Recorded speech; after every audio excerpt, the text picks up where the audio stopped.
So, my name is Reverend Jennifer Hughes, and I live in Southern California. I come from a family that is at least 5 generations that I know of, Marine Corps based dependent military. And I've been an atheist, or was an atheist until I don't know, about 4 years ago. Practicing proud. I mean, practicing as in, like, don't even, I even practiced some divination and other things that are forbidden, as far as, like, fortune telling and things like that. I don't practice divination. I don't even read horoscopes anymore because, God kind of frowns on that stuff. It all started when I was about 35. A friend of mine told me, or asked me to look into something called FEMA. Just check it out, see what you think. Come back and let me know. So I went and started researching it, and before the videos could sway my mind,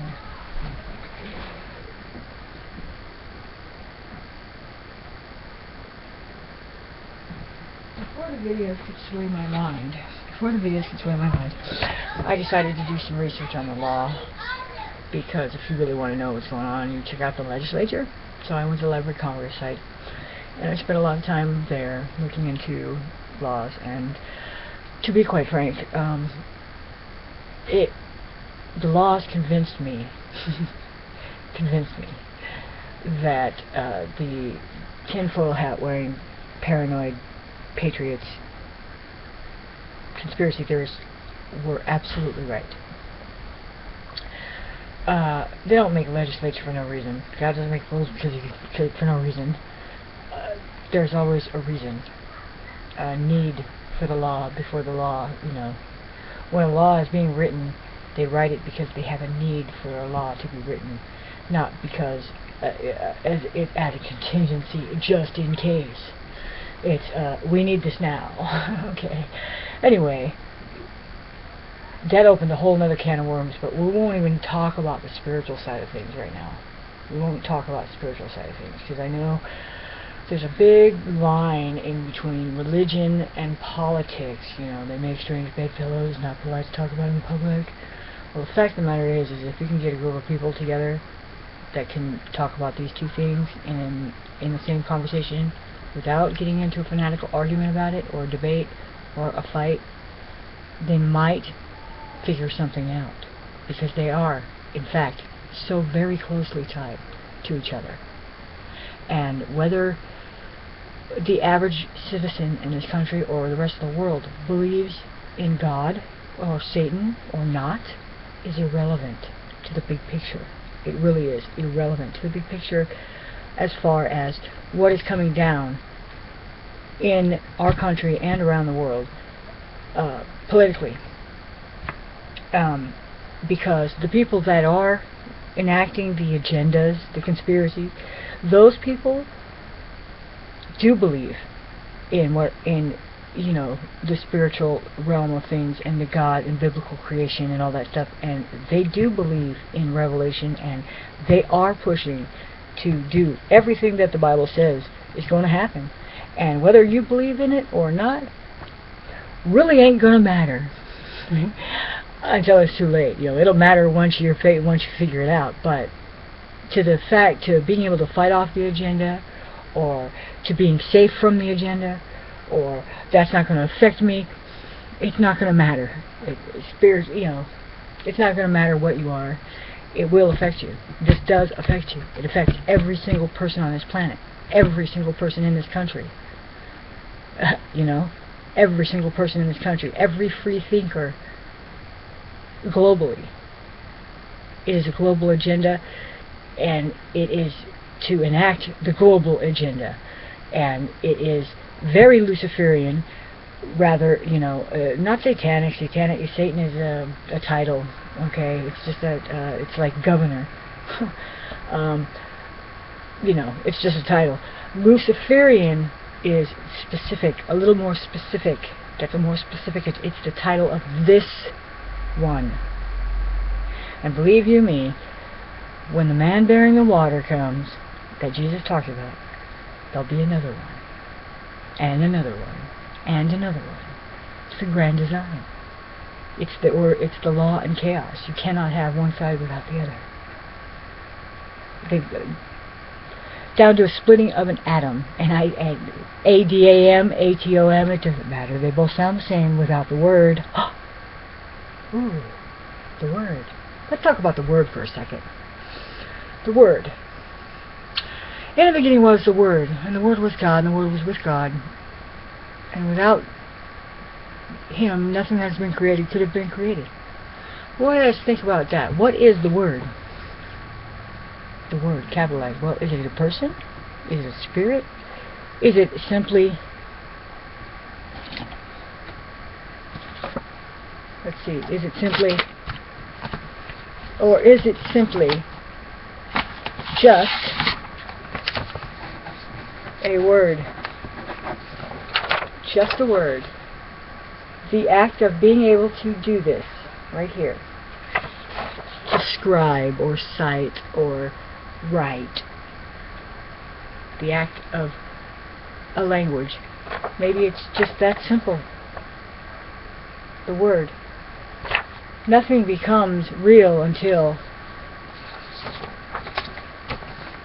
it is written. Till it is written. So, simply put, the word could just seriously, literally be the art of writing language.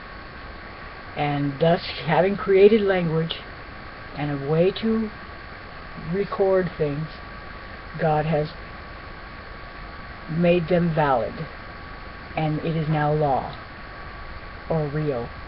Ha! There's one for you. It's real. It's true. It's true because it is written. See, this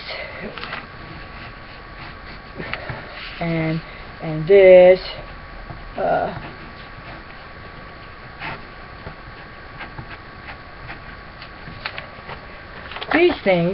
these things, they're not words. They're just pictures, scribbles, cave drawings.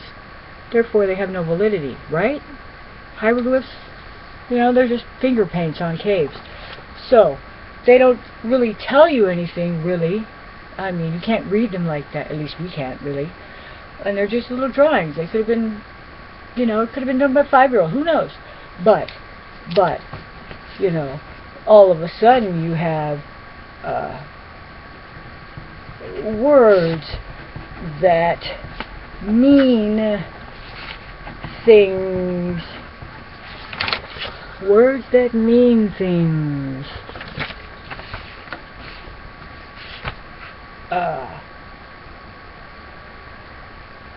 A way to record history.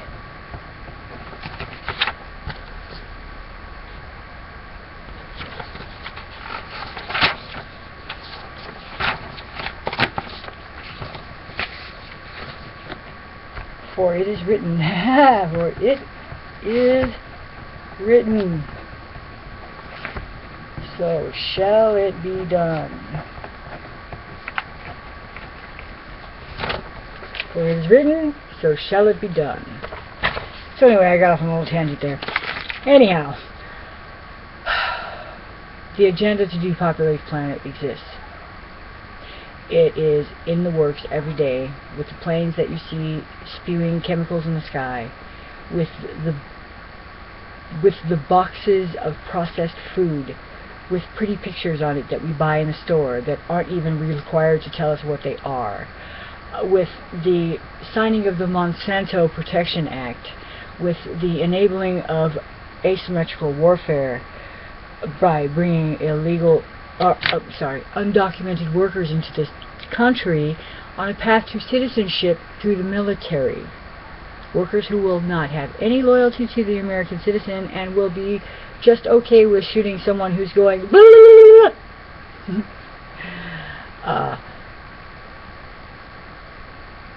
I went off on a tangent. Now I don't know if I'm going to be able to edit this and if it's going to be worth anything, but for those of you who listened, I'll get back more. It's so broad that the picture is so large and I see it so vividly, but there is never enough time to relay it before someone gets tired of the information, I think. Keep in touch.